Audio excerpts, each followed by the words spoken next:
आप सभी मित्रों को कुमार विकास का प्रणाम। आज हम बात करेंगे जीवन में खुश रहने के उपाय। सबसे पहला मंत्र है कि शांत रहें, मनन करें कि हमारे जीवन में क्या घट रहा है। ऐसा ना हो कि जल्दबाजी में हम अशांति में कोई फैसला लें। जीवन में कोई भी फैसला लेना हो तो शांति के साथ मनन करते हुए लीजिए।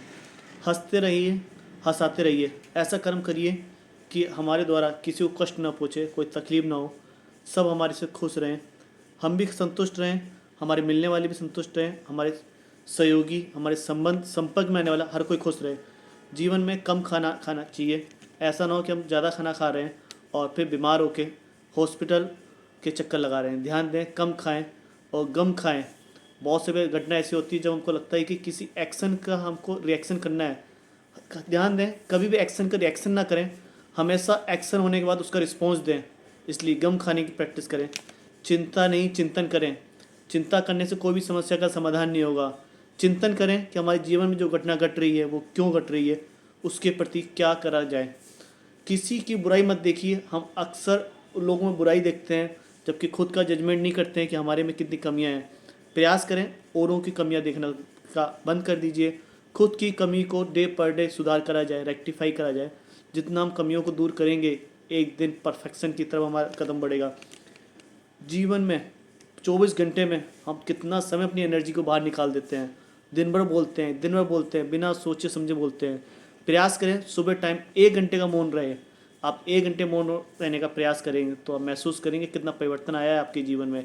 ये 1 घंटे की मौन आपको अपने खुद के पास ले जाएगी और जब आप अपने खुद के पास होंगे तो समझ पाएंगे कि मतलब हमको अपने जीवन में क्या क्या घटना घटनी है, क्या करना है, कैसे भाग रहे हैं। ऐसा ना हो कि बिना लगाम की घोड़े की जैसे हम भागे जा रहे हैं, बिना लक्ष्य के। ऐसा ना हो। क्षमा मांग लेना चाहिए। अगर कोई गलती हो जाए तो क्षमा मांग लेनी चाहिए और किसी ने कुछ गलत कर दिया तो उसको क्षमा दान कर देना चाहिए। ये क्षमा मांगना और क्षमा दान कोई छोटी मोटी घटना नहीं है। जीवन में लास्टिंग चेंज आएगी। अपनी आवश्यकताओं को न्यूनतम कर दीजिए। हमारी बेसिक आवश्यकता है रोटी, कपड़ा, मकान है, लेकिन हम जीवन में पूरी ज़िंदगी निकाल देते हैं इसकी भागदौड़ में, इकट्ठा करने में। संचय करना एक अच्छी हैबिट नहीं है। जीवन जीना है, उसके लिए जो उपयोगी चीज़ें हैं वो ज़रूर होना चाहिए, लेकिन संचय करने में अपना जीवन खराब ना कर दीजिए। अपनी क्रियाओं को, अपनी कलाओं को क्रियात्मक बनाइए, रचनात्मक बनाइए, सकारात्मक बनाइए। जितने हम सकारात्मक होंगे विचार हमारे मन में, उतनी ही हमारे शरीर की पॉजिटिविटी बढ़ेगी। सबके प्रति हित की भावना होनी चाहिए हमारे मन में। हर किसी के प्रति अच्छा रहे, किसी के प्रति नेगेटिव विचार ना हो। कमाई का कुछ हिस्सा हमको दान करना चाहिए। प्रयास करना चाहिए हम जो भी कमा रहे हैं उसमें से कुछ हिस्सा धर्मार्थ के नाम निकाला जाए। ऐसा ना हो कि जब हमारा जीवन समाप्त हो जाए तो हमने आने वाले समय के लिए कुछ बचाया ही नहीं। हमारा आज जीवन जो समाप्त होगा, हमारी आत्मा का तो रोल आगे भी चलता रहेगा, दूसरा शरीर लिया जाएगा। तो ऐसा ना हो कि हम सारा जो आज कमा रहे हैं आज ही आज ख़त्म कर दें। अगर हमारी बैलेंस शीट में इस साल को कोई बैलेंस होगा तो अगले साल कैरी फॉरवर्ड होगा। उसी तरह से हमने जो अभी दान दिया है मन वचन कर्म द्वारा, वो हमारे आगे आने वाले समय में हमारा सहयोग करेगा। परिस्थितियों से तालमेल बैठाइए। हर समय आपकी परिस्थिति आपके अनुकूल और प्रतिकूल नहीं रह सकती, इसलिए समस्याओं परिस्थितियों से अपना तालमेल बैठाइए। अधिकार भूलिए। ऐसा मत करिए, अपने हर चीज़ के प्रति अपना अधिकार जमाइए। अपना कर्तव्य को प्रायोरिटी पर रखिए। हमारे क्या क्या कर्तव्य हैं, हमारे औरों के प्रति क्या जिम्मेदारी बनती है। सेवा करिए, हर किसी का सेवा करिए जितना हो सके, बदले में कुछ मत चाहिए। हम बहुत सी बार सेवा इसलिए करते हैं कॉमर्शलाइजेशन के लिए। हम दूसरे से अपेक्षा रखते हैं कि हम ये करेंगे तो वो हमको बदले में एवज में वो देगा। प्रयास करिए अपने खुद के पास बिना निस्वार्थ होकर सेवा करिए। ऐसा ना हो कि स्वार्थ बस हम सेवा कर रहे हैं। जब हम स्वार्थ बस सेवा करते हैं तो हमारे उस सेवा का कोई मोल नहीं रह जाता। सुबह 1 घंटा खुले आसमान के नीचे घूमने का प्रयास करना चाहिए। बहुत प्राणवायु होती है उस समय, जितनी प्राणवायु की सुबह टाइम में होती है वो पूरी दिन भर में रहती।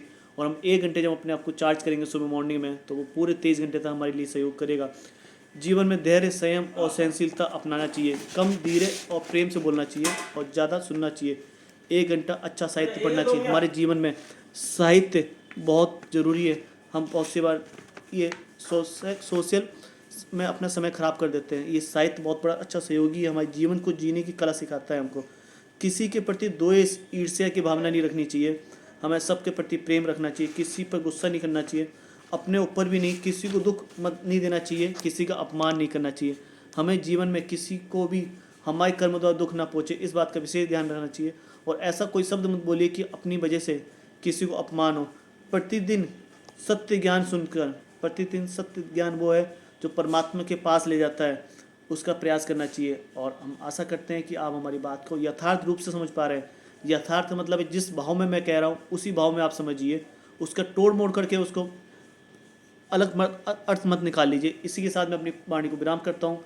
आप सभी मित्रों को प्रणाम, आप सभी मित्रों को प्रणाम। फिर मिलेंगे, पुनः मिलेंगे। आप सभी को प्रणाम।